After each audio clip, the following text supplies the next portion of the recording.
Hi, I'm Dr. Becky, and a question singers often ask me is, why is the amen so often flat? There is a fairly simple but slightly complicated answer to this. It's partly down to the position of your5 and the way you create resonant frequencies in your voice. So to start with, we work with 5 vowels, the Italian 5 vowels, A, E, O, U.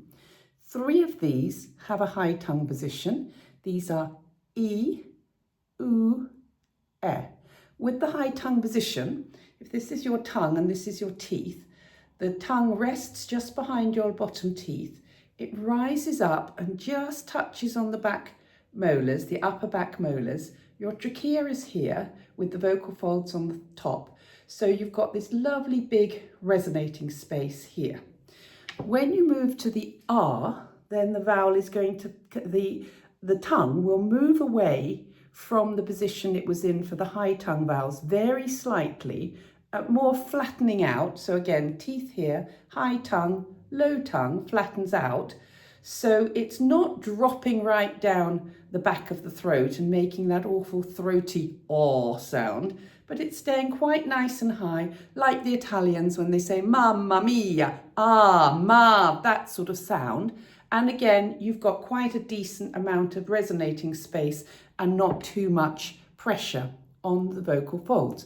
Now, you come back to these shapes you create time and time again, because this will give you consistency of tone and timbre and vibrancy throughout every note in your voice, so you won't suddenly get dull spots.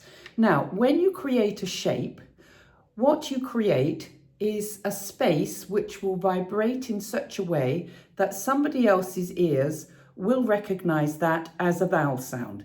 That's the essence of psychoacoustics.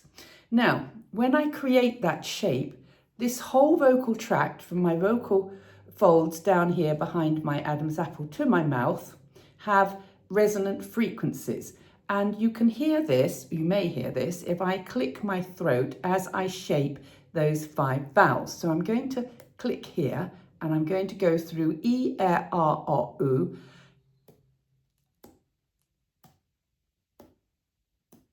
Now, you may hear that that makes very subtly different pitches. So each of those pitches has a frequency value, and that is the resonance frequency of your vocal tract.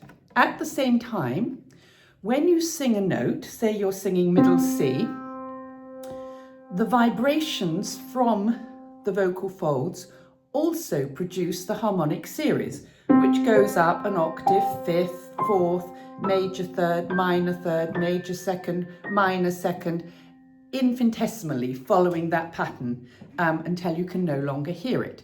This gives brilliance and ring to the sound, but more so when any of the harmonics are a multiple of the pitches of the vocal tract resonances, then that harmonic becomes boosted, and that gives you what's called a formant. And formants, particularly the first 5 formants, are crucial for giving the voice its carrying power and its ring. And the ring will give you these high upper partials, which will always make the notes sound in tune. So if you put an high tongue vowel, say an e, into a low tongue position, it will not ring, so you get amen, and it goes flat and dull, and that's why the amen is always flat. So be aware, particularly when you have an R vowel followed by an E vowel.